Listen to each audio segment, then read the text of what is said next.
welcome back to my channel. My name is Shamika and this is What? Check the Rhymes. So I'm super excited about today's guest. I'm not even gonna go through my usual spill because I'm ready to jump into today's show. But make sure you do hit subscribe. All right, so, oh my goodness, you were first introduced to this legend back in the early 90s. He was part of the legendary group Boyz II Men, and he just recently released his first solo album called Foreward, and he just dropped the single All I Do. So we are welcoming Shawn Stockman to the show today. I'm super excited, and I also want to talk to him about what Boyz II Men has coming up. Of course, I'm going to talk to him about his new music as well, but I also want to talk about CooleyHighHarmony, y'all. I love that album, but it is about to turn 30 years old next February. So we're going to talk about the stories behind the songs, and you don't want to miss this. Stay tuned. Joining me today is Mr. Shawn Stockman, the legend himself. Welcome to Check the Rhymes. How you doing, Shamika? I'm good. I'm good. I'm going to have to get you like can you see my shirt? Check the Rhymes. I got to get you one. Yeah, I would love, I love swag. Yes, I got to get you one. Yes, please. I like that shirt. Yes, please send me one. Thank you. So I'm super hyped because you you released the song Feeling a Little Something, which that's my jam. I love that song. Thank you. And then I kept waiting like, okay, where's the album? Right. So tell me about that lag time and what made you decide that now is the time to release your first solo album. It's one of those things that it's really hard to articulate it as if there was like some super duper master plan. I think it was just a feel thing between my label and myself.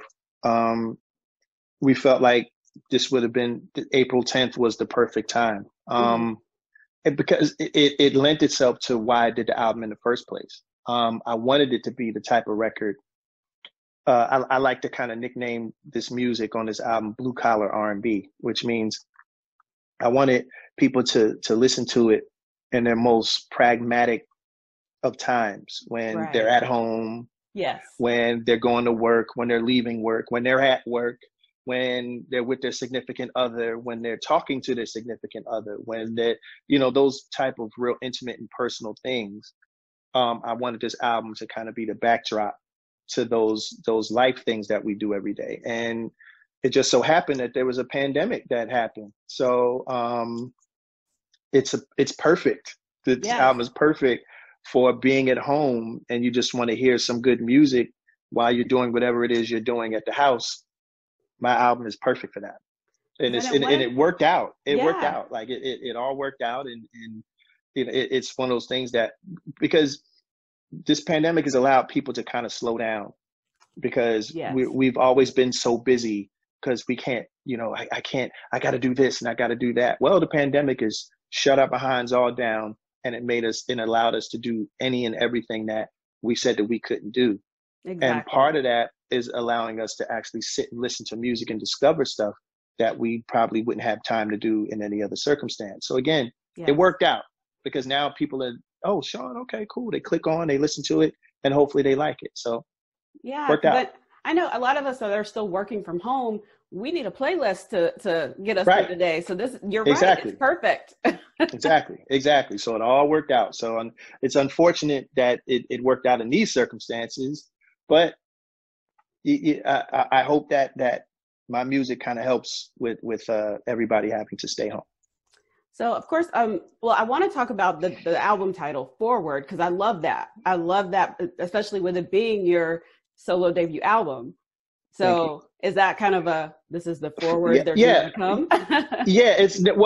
Forward is, it could be used as a double entendre in the sense of forward, the actual way it's spelled, which is a preamble or introduction to a book that's being written to a story that's about to be told. So that's the reason why I named it that. I feel like this is my reintroducing myself to the world as an individual and not the guy in Boyz II Men, but the man alone, and forward meaning moving forward also. So it lends itself to both meanings. even though it has one spelling. But Gotcha. but that's what it's about. Okay, then obviously I love the visuals for the single All I Do. Thank you. Please talk about this song. Like, the song is so powerful. Talk about kind of how you came up with the idea for the visuals, and then of course, you know, what the song means for people that may not know. Well, the song was inspired by my own relationship with my wife. Just summing up how I feel about her and about the relationship itself. We'll be married 19 years this year.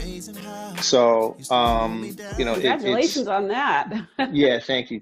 So, you know, we've gone through a lot, we've seen a lot, we've experienced a lot of good, bad, whatever. And this is kind of like my paying homage to her and to the relationship itself and how it's evolved throughout the years, and hopes that people that listen to it can relate to it with their own relationship and apply it to their lives and what they've gone through with their significant other. As for the images, the video, you know, I've said that video could actually be 3 hours long, because I tried to put as many people as I could in the video. Yeah.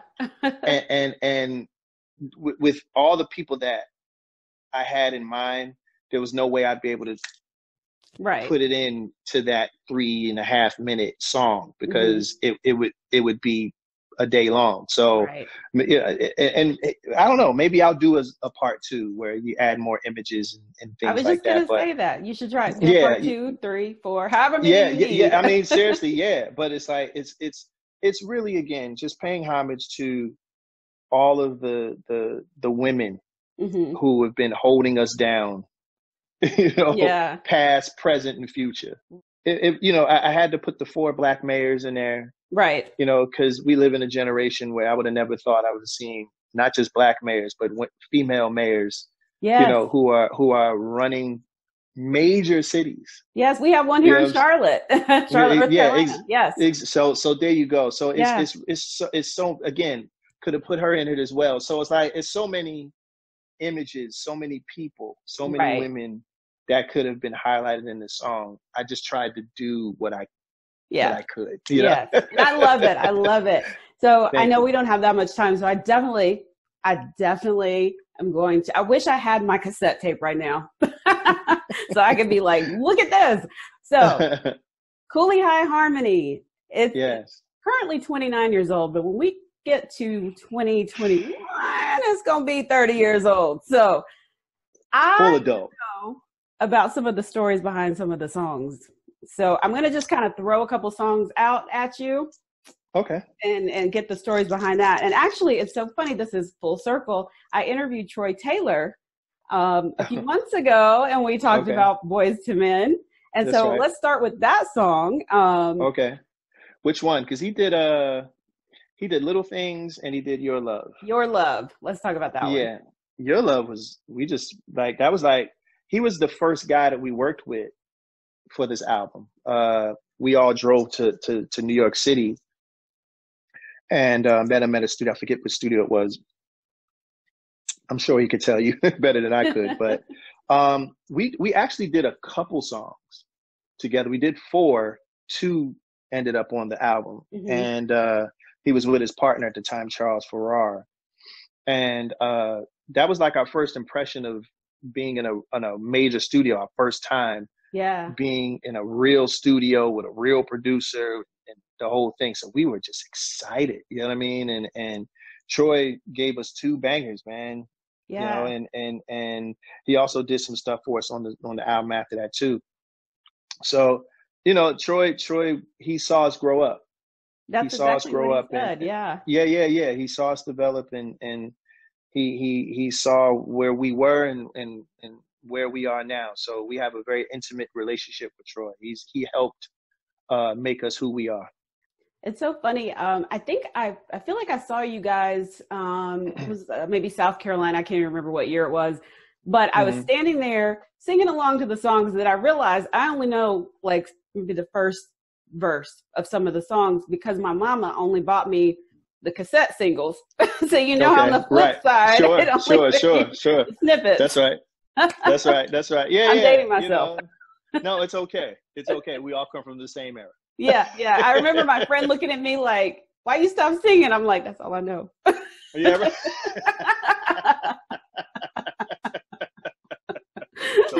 It's okay. I had all them singles though. What about one of my favorites is "Please Don't Go Away." When I hear that on the radio now, I'm singing like I'm part of the group with y'all. Yeah. Well, you know what? "Please Don't Go" was written by Nate. That was just one of those records. You know, when you're in high school and you're an artist, you know, and you're a singer and you're a songwriter and all you write about is, I guess, what you feel as what the only thing pretty much you've experienced as a teenager. Yeah, that heartache. And one of those things is heartache. You know what I mean? So, you know, he wrote that, and I remember being at Performing Arts in Philly and him actually working out the chords and that whole thing. So when we recorded CooleyHighHarmony, there was no music presented to us, which is why we wrote most of the record. We just happened to have songs. Wow. And you know, one of those records was "Please Don't Go," and Nate played it for Dallas Austin, and Dallas took the chords and kind of made it what it is today. Right. So yeah, that was a Nate composition right there. Okay. And then I gotta, of course, people will have my head if I don't ask about Motownphilly. Motownphilly was a concept created by Michael Bivins. Nate and I wrote the words and Dallas wrote the track.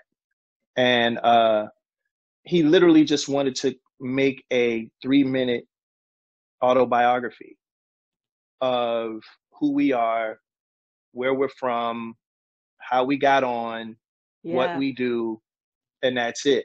And he just came into the room and said, "Yo, I want you guys to make a song called Motownphilly," and left. And we were like, okay. So Dallas put up the track. Me and Nate got to the lyrics, and Motownphilly was it. And that's pretty much sums up our story. That's who we are, and it's in a nutshell how we came to be. Love it. So what is next for Boyz II Men?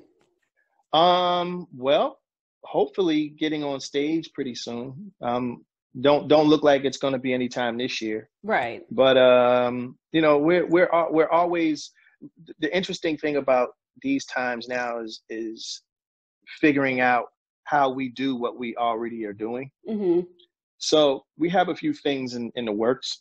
Okay. If you notice, there's a lot of people that are doing a lot of quarantine performances. And, you know, that type of thing. So we're working on that. We're working on putting together something like that in the near future. But we don't want it to be like everybody else's. So we're trying to just do something a little different. Okay. Well, I was actually going to ask before we go, you know, I've seen so many conversations on social media about who can we put in a versus battle. And I keep seeing Jodeci and Boyz II Men. Still, Boyz II Men. And it's like, I don't know. What do you think? Who would you want to go up against? If we ever did something like that, it would have to be something where somebody, now I ain't gonna say with whom, but I would say it would just have to, it would have to be more than just a versus battle. Right. Meaning that's kind of more so it's fun because people get to see the interaction between two artists that they may enjoy and may have liked, but I want it deeper than that. Like that to me is just surface. Yes. Like it should be more to a versus battle if we ever did one. So it's only a select few. Right. Yeah, and I think you know. So exactly. I was like, we don't have to go into who, but it would only be a select few, but it would if Boyz II Men ever did a versus battle, it would have to be more to that battle, and I'll just leave it at that. Okay. But I've been enjoying the versus battles though. Yeah. We'll see. We'll see what happens. But those things have to be in order for me personally, if we ever did one. So if you ever see one, just stick around to the very end, because there might be something after it. Oh, I'll be glued. If we ever did one. I'll be glued. Oh, and I'll be watching when you guys if you do the streaming concert as well online. Yeah, so for sure. Yeah. So thank you again, Shawn Stockman, for coming by Check the Rhymes and giving us some of the tea behind the songs. And everybody go get his album Foreward, and make sure you check out the video for All I Do. It is amazing. So thank you. And don't forget my shirt. Yes, and I got to send him a shirt. Y'all remind me to send him a shirt. That's right. That's right. That's right.